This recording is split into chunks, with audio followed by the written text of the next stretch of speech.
Hello friends, I am Ramit Gupta. I hope you all are well. So आज से lecture start करते हैं। आज इस लेक्चर में हम आपको पढ़ाने वाले हैं बिजनेस पॉलिसी के बारे में और उसके फीचर्स के बारे में। तो स्टार्ट करते हैं। Business policy. बिजनेस पॉलिसी को समझने के लिए इसमें एक टर्म इस्तेमाल हो रही है, पॉलिसी। पॉलिसी का मतलब समझते हैं कि पॉलिसी होती क्या है। Policies are the general statement which guides decision making or we can say that which helps in decision making. ठीक, it defines the boundaries within which the decisions are to be taken. ये क्या करती है policies? आपको एक boundaries बता देती हैं, एक दायरा, एक सीमा बता देती है आपको, जिसके अंदर, जिस दायरे में रहकर आपको अपना काम करना है। क्लियर? अब इस पॉलिसी को हम ले आए किसके साथ? बिजनेस के साथ। तो अब इसका मीनिंग क्या रहा? It defines the scope or sphere within which the decisions are to be taken by the subordinates in the organization. वही बात आ गई कि आपको एक स्कोप बता दिया, एक स्पेयर बता दिया जिसके अंदर आप डिसीजन लोगे। अब कौन लेगा? क्योंकि बिजनेस में है तो अब डिसीजन कौन लेगा? Subordinates in the organisation. Clear? It permits the lower level management to deal with the problems and issues. ये क्या करता है? आगे पढ़ते हैं। Without consulting top level management every time for decisions. देखिए हम क्या करते हैं, टॉप लेवल मैनेजमेंट है, मिडिल लेवल मैनेजमेंट है, लोअर लेवल मैनेजमेंट है, तो सबके लिए हमने पॉलिसीज बना दी कि अगर आपको इतने लाख रुपए तक का चेक काटने हैं तो आप इतने तक का अपने आप खुद काट सकते हो। कुछ भी ऐसी प्रॉब्लम है तो आप खुद सॉर्ट आउट कर सकते हो। कोई एम्प्लॉय नहीं काम कर रहा है तो उसको कैसे मोटिवेट करना है या उसको निकालना है, तो आप कुछ ऐसे कंडीशंस अगर हैं तो आप उसको खुद सॉर्ट आउट कर सकते हो। क्यों? क्योंकि टॉप लेवल मैनेजमेंट के पास वैसे ही अपना बहुत सारा बर्डन होता है। अगर मिडिल लेवल और लोअर लेवल बार बार उनके पास जा जाकर उनसे कहेंगे, उनसे कंसल्ट करेंगे तो उनका भी टाइम वेस्ट होगा, टॉप लेवल का भी और मिडिल लोअर का भी, और वे अपना काम भी सही से नहीं कर पाएंगे, टाइम से काम नहीं हो पाएगा। तो मिडिल और लोअर लेवल के लिए कुछ डिसीजंस के लिए उनके लिए पॉलिसीज बना दी जाती हैं। क्लियर? तो वो उनको हेल्प करती है डिसीजंस को जल्दी से जल्दी लेने में। क्लियर? नेक्स्ट आता है business policies are the guidelines. ये गाइडलाइंस है, आपको बता दिया है कि आपको काम ऐसे ऐसे करना है, बस उस तरह से करिए अपना काम।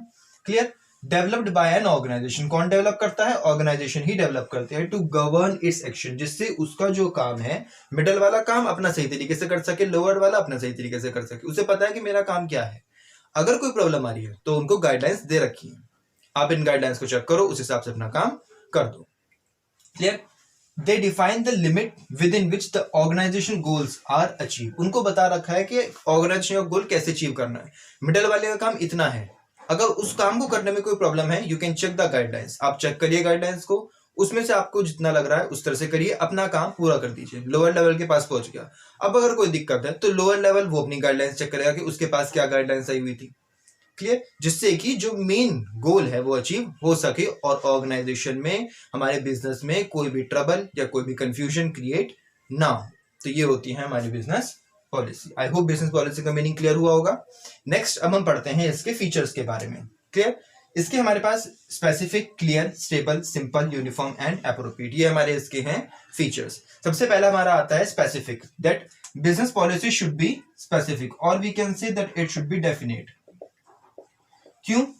जिससे कि स्पेसिफिक होनी चाहिए, डेफिनेट होनी चाहिए, जिससे कि जब आप उसको इंप्लीमेंट करो वो आसानी से इंप्लीमेंट हो सके, कोई दिक्कत ना हो। अगर आप ही को उसमें कोई डाउट होगा, कोई आपको लग रहा है कि ये चीज हमने लिखने भूल गए थे या ये हमने गलत लिख दिया, ऐसा नहीं होना चाहिए। डेफिनेट होनी चाहिए, स्पेसिफिक होनी चाहिए, जिससे इंप्लीमेंटेशन के टाइम पे कोई प्रॉब्लम ना आए।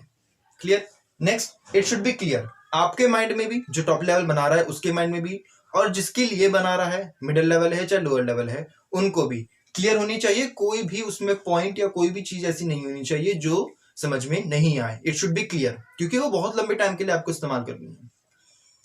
स्टेबल, स्टेबल रहनी चाहिए। लंबे टाइम से मतलब ये तो है कि आपने ऐसा नहीं होना चाहिए कि 10 दिन की बनाई है, फिर 10 दिन की वो बनाई है, फिर 10 दिन की वो बनाई है। एक लंबे टाइम के लिए चलेगी, क्योंकि ऑर्गेनाइजेशन में अगर बार बार आप अपनी जो पॉलिसीज है वो चेंज करोगे तो जो आपके एम्प्लॉयज हैं, जो वर्कर्स हैं, उनके बीच में कंफ्यूजन क्रिएट होता रहेगा।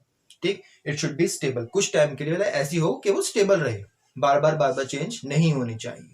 Next, it should be simple, बहुत आसान होनी चाहिए। क्यों? क्योंकि अब आपकी ऑर्गेनाइजेशन में हर तरह के एम्प्लॉयज हैं। ए ग्रुप वाले भी हैं, बी ग्रुप वाले भी हैं, सी ग्रुप वाले भी हैं और डी ग्रुप वाले भी हैं, पियोन भी है। ठीक है? ऐसी होनी चाहिए जो सबको समझ में आ जाए। It should be simple. Clear? Next, it should be uniform और we can say that it should be reliable. मतलब रिलायबल होनी चाहिए, यूनिफॉर्म होनी चाहिए, जिससे कि सबऑर्डिनेट्स उसको समझ सके और उसको अडॉप्ट कर सके और उसको चला भी सके। Clear? Next, it should be appropriate. ये इंपॉर्टेंट है, अप्रोप्रिएट होनी चाहिए, यानी कि जो आपकी प्रेजेंट की आपकी ऑर्गेनाइजेशन है, जो उसकी कंडीशन है, उसके हिसाब से बनी होनी चाहिए। बिल्कुल क्लियर। आई होप आपको बिजनेस पॉलिसी का मीनिंग और इसके फीचर्स आपको बिल्कुल क्लियर हुए होंगे। कोई भी डाउट हो, कोई भी प्रॉब्लम हो तो आप कमेंट सेक्शन में कर सकते हैं। तब तक के लिए नेक्स्ट वीडियो का वेट करें, इसी से रिलेटेड एक बहुत इंपॉर्टेंट कंटेंट होगा। तब तक के लिए थैंक यू।